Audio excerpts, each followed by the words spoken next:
കൊല്ലപ്പെട്ട അഫ്സാന്റെ മൃതദേഹം പേരുമല ജംഗ്ഷനിൽ പൊതുദർശനത്തിന് അല്പസമയത്തിനകം തന്നെ എത്തിക്കും. ടിൻഡു ചേരുന്നുണ്ട്. ടിൻഡു, തുടരാം.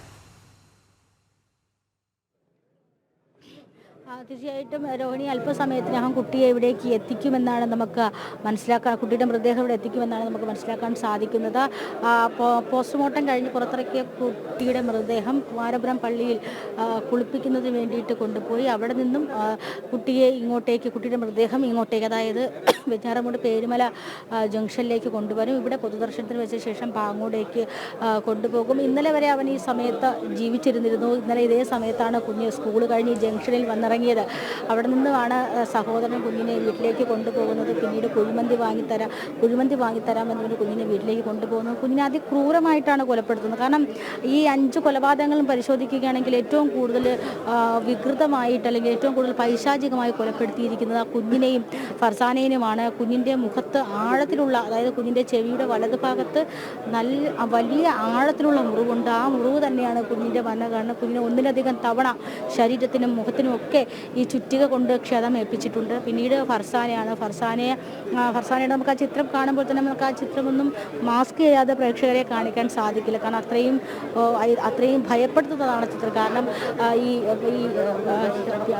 അഫാനെയും കാത്ത് ഫർസാന ആ മുകളിലത്തെ നിലയിൽ അഫാൻ്റെ ചിത്രത്തിന് മുന്നിലാണ് കസേരയിൽ ഇരിക്കുന്നത്. ആ കസേരയിൽ ഇരിക്കുന്ന അതേ രീതിയിൽ തന്നെ അതിക്രൂരമായി ചുറ്റിക കൊണ്ട് മുഖത്തും തലയ്ക്കും നിരവധി തവണ ഒരടിക്ക് തന്നെ ഫർസാന മരണപ്പെടുകയാണ്. പിന്നീട് ആ മൃതദേഹത്തിൽ ഒന്നിലധികം തവണ മർദ്ദിക്കുന്നു, ഒന്നിലധികം തവണ ക്ഷതമേൽപ്പിക്കുന്നു. അപ്പോൾ ഒന്നിലധികം തവണ ഇത്തരത്തിൽ ക്ഷതമേൽപ്പിച്ചുകൊണ്ട് ക്രൂരവും പൈശാചികവുമായിട്ടാണ് ആ കുഞ്ഞിനെയും അതോടൊപ്പം തന്നെ ആ കാമുകിയെയും കൊലപ്പെടുത്തി. അതുപോലെ തന്നെ ചുള്ളാളത്തെ വീട്ടിൽ ചെന്ന് വല്യപ്പായനെയും വല്യമ്മായനെയും കൊലപ്പെടുത്തുന്നതും അതേ രീതിയിൽ തന്നെയാണ്. ഉമ്മുമ്മായെയും കൊലപ്പെടുത്തുന്നതും ഒക്കെ ഇതേ മനസ്സോടുകൂടി തന്നെയാണ്. ഏതാണ്ട് 25 കിലോമീറ്റർ ചുറ്റളവിനുള്ളിലാണ് ഈ കൊലപാതകങ്ങൾ തുടർച്ചയായി നടത്തിയത്. 6 മണിക്കൂറിനുള്ളിൽ 5 കൊലപാതകവുമാണ് അഫാൻ നടത്തിയത്. രാവിലെ 10:30 അമ്മ ഷമിയെ കഴുത്തിന് ഷാൾ കുരുക്കി നിലത്തടിച്ച് കൊലപ്പെടുത്തുന്നു. 1:15 മുത്തശ്ശി സൽമാ ബീവിയെ കൊല്ലുന്നു. 3 മണിക്ക് അതോടൊപ്പം തന്നെ വാപ്പയുടെ സഹോദരനായിട്ടുള്ള ലത്തീഫ് അതോടൊപ്പം തന്നെ ഭാര്യ സാജിദ ബീഗം, ഇവരെ രണ്ടുപേരെ ഏതാണ്ട് 3 മണിയോടുകൂടി കൊലപ്പെടുത്തുന്നു.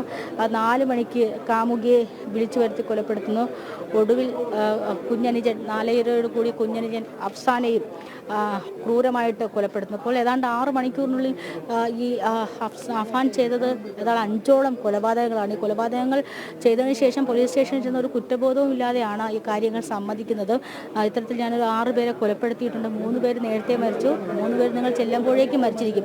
അപ്പോഴേക്കും പാങ്ങോട് പോലീസ് സ്റ്റേഷനിൽ ഒരു കോള് വരുന്നു. ഒരു വൃദ്ധ ബാത്റൂമിൽ തലയ്ക്കടിച്ച് വീട് മരിച്ചിരിക്കുന്നു. പക്ഷേ അത് പരിശോധിക്കുമ്പോഴാണ് പാങ്ങോട് ഈ ഉമ്മുമ്മയുടെ വീട്ടിൽ പോയി കൊലപാതകം ചെയ്തിട്ട് വന്ന അഫാൻ ചെയ്ത കൊലപാതകമാണ് അതെന്ന് പോലീസ് മനസ്സിലാക്കുന്നത്. പോലീസ് നെട്ടോട്ടമില്ലാതെ ഓടുകയായിരുന്നു. 25 കിലോമീറ്റർ ചുറ്റളവിൽ ഏത് വീട്ടിലാണ്, എവിടെയാണ് ഈ കൊലപാതകം നടന്നതെന്ന് നെട്ടോട്ടമില്ലാതെ ഓടുകയായിരുന്നു. ഈ രാവിലെ 10 മണി മുതൽ വൈകുന്നേരം 4:30 മണി വരെ നടന്ന ക്രൂര ഈ കൊലപാതകങ്ങൾ അയൽപക്കത്തുള്ളവർ ആരും അറിയില്ല. റോഡ് സൈഡിലാണ് വീട്.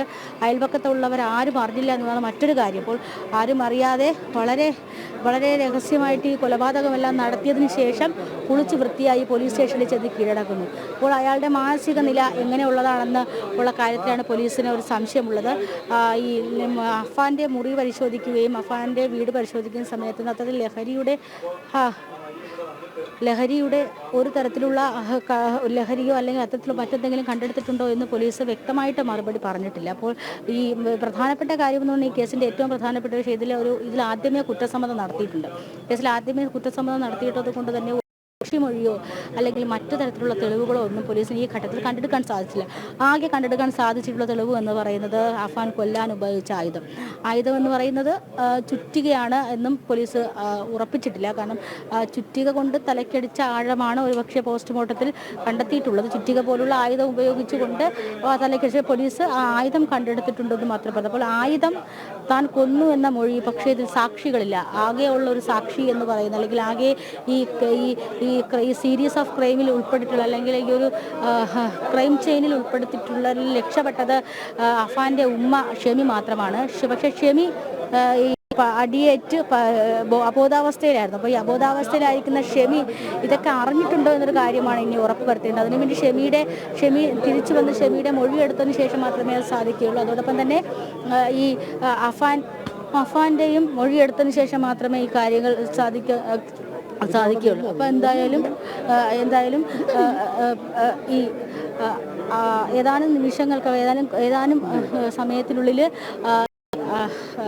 കുഞ്ഞ് അഫ്സാനെ ഇവിടേക്ക് എത്തിക്കുമെന്ന് നമുക്ക് മനസ്സിലാക്കാൻ സാധിക്കുന്നുണ്ട്. അതെ, ടിൻഡു പറഞ്ഞതുപോലെ തന്നെയാണ് ഏറ്റവും ദുഃഖകരമായ നാടിനെ നടുക്കിയ സംഭവം. അതിലുമുപരി ആ കുഞ്ഞ് അഫ്സാന് ആ വീടിനുള്ളിലേക്ക് അവൻ്റെ ഭൗതികദേഹം കയറ്റാൻ പോലും സാധിക്കുന്നില്ല എന്നുള്ളതാണ്. കാരണം അതൊരു ക്രൈം സീൻ ആയതുകൊണ്ട് തന്നെ പോലീസ് അതിന് തടയിട്ടിരിക്കുന്നു. അതുകൊണ്ട് പേരുമല ജംഗ്ഷനിൽ പൊതുദർശനത്തിന് വയ്ക്കേണ്ടി വരുന്ന ഏറ്റവും ദുഃഖകരമായ കാഴ്ച. നാട്ടുകാരുടെ ആവശ്യം തന്നെയായിരുന്നു അവനെ ഒരു നോക്ക് കാണണം എന്നും അന്ത്യാഞ്ജലി അർപ്പിക്കണം എന്നുമൊക്കെയുള്ളത്. കാരണം കുഞ്ഞ് അഫ്സാൻ, വെറും 13 വയസ്സ് മാത്രം പ്രായമുള്ള അഫ്സാനെ ഇത്രയും ക്രൂരമായി കൊലപ്പെടുത്താൻ ഒരു സഹോദരന് സാധിക്കുമോ എന്നുള്ളതാണ് ഇന്നലെ മുഴുവൻ നാട്ടുകാർ ചോദിച്ചുകൊണ്ടിരുന്നത്. കാരണം എങ്ങനെ സാധിക്കുന്നു ആ കുഞ്ഞനുജൻ്റെ തലയ്ക്ക് ഇത്രയും ക്രൂരമായ ചുറ്റിക കൊണ്ട് അടിച്ച് കൊലപ്പെടുത്തുന്നതിന് എന്നുള്ളത്. ഇപ്പോഴും അഫാൻ്റെ മാനസിക നില എന്താണ് എന്നുള്ളത് പോലീസിന് പോലും മനസ്സിലാകുന്നില്ല. അന്വേഷണ സംഘത്തിലുൾപ്പെടെ, ഡോക്ടർമാരുടെ സംഘത്തിലുൾപ്പെടെ സൈക്യാട്രിസ്റ്റുകളുണ്ട്. മാനസിക നില പരിശോധിച്ച് തന്നെയാണ് മുന്നോട്ട് പോകുന്നത് എന്നാണ് അറിയാൻ കഴിയുന്നത്. എന്തായാലും ടിൻഡു, അഫ്സാൻ്റെ മൃതദേഹം അല്പസമയത്തിനകം പേരുമല ജംഗ്ഷനിൽ പൊതുദർശനത്തിനെത്തിക്കും. അതിനുശേഷം എപ്പോഴായിരിക്കും പാങ്ങോടേക്ക് കൊണ്ടുപോവുക? നമുക്കറിയാം, പാങ്ങോട് ജുമാ മസ്ജിദിലാണ് സംസ്കാര ചടങ്ങുകൾ നടക്കുക. അവിടെ തന്നെ ആയിരിക്കും പിതൃ സഹോദരൻ ലത്തീഫിൻ്റെയും അദ്ദേഹത്തിൻ്റെ ഭാര്യ സജിത ബീവിയുടെയും അതോടൊപ്പം തന്നെ പിതാവിൻ്റെ ഉമ്മ സൽമ ബീവിയുടെയും ഭൗതികദേഹങ്ങൾ എത്തിക്കുന്നത്. ഇതെല്ലാം ഒരേ സമയം തന്നെയാണോ ക്രോഡീകരിക്കുന്നത്? എങ്ങനെയാണ് അതുമായി ബന്ധപ്പെട്ട് ടിൻഡുവിന് അറിയാൻ കഴിയുന്ന വിവരങ്ങൾ?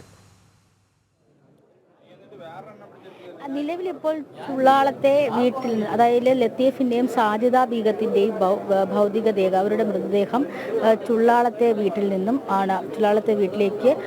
നിന്നും ഈ പാങ്ങോടേക്ക് കൊണ്ടുപോകും.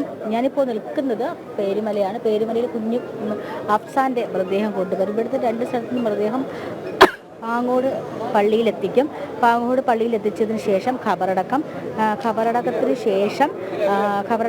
ഖബറടക്കത്തിന് ശേഷമായിരിക്കും അവിടെ എത്തിയതിനു ശേഷം ആ 4 പേരുടെയും ഖബറടക്കം ഒരുമിച്ച് നടത്താനാണ് തീരുമാനം. കാരണം ഈ അഫാൻ്റെ ഉപ്പ ഈ വെഞ്ഞാറമൂടേക്ക് എത്തിയിട്ടുണ്ടെങ്കിൽ ഇതുവരെ ഇന്നത്തെ ജമാഅത്തിൽ അംഗമായിട്ടില്ല. ഇപ്പോഴും പാങ്ങോട് ജമാഅത്തിൽ തന്നെയാണ് അംഗം. അതുകൊണ്ട് തന്നെ അവിടെ മൃതദേഹം അവിടെ ഖബറടക്കാൻ മാത്രമേ സാധിക്കുകയുള്ളൂ. അതുകൊണ്ടാണ് അഫ്സാൻ്റെ മൃതദേഹം ഇവിടെ തന്നെ എത്തിച്ചിട്ടുള്ളത്. അപ്പോൾ ഒരുപക്ഷെ നാട്ടിലെല്ലാവർക്കും അല്ലെങ്കിൽ ഈ നാട്ടുകാർക്ക് ഏറ്റവും കൂടുതൽ ദുഃഖം എന്ന് പറയുന്നത് അഫ്സാൻ്റെ കാര്യത്തിൽ തന്നെയാണ്. അഫ്സാനെ എന്തിനു കൊലപ്പെടുത്തി, അല്ലെങ്കിൽ എന്തിനാ കുഞ്ഞിനെ ഇത്രയും ക്രൂരമായി കൊലപ്പെടുത്തി എന്ന് തന്നെയാണ് ദുഃഖം. അതുകൊണ്ട് തന്നെയാണ് എല്ലാവരും അവനെ ഒരു നോക്ക് കാണാനായിട്ട് ഇവിടെ തടിച്ചു കൂടിയിട്ടുള്ള ഏറ്റവും പ്രധാനപ്പെട്ട കാര്യം. ഈ അഫാൻ്റെ ഉപ്പയ്ക്ക് നാട്ടിൽ വരാൻ സാധിക്കില്ല.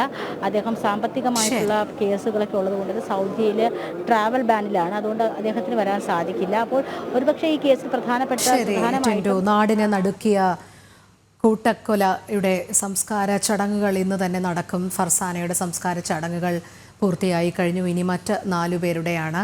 അത് പാങ്ങോട് ജുമാ മസ്ജിദിലായിരിക്കും സംസ്കാര ചടങ്ങുകൾ നടക്കുക. അതിനുള്ള തയ്യാറെടുപ്പുകളൊക്കെ തന്നെയാണ് നടക്കുന്നത്.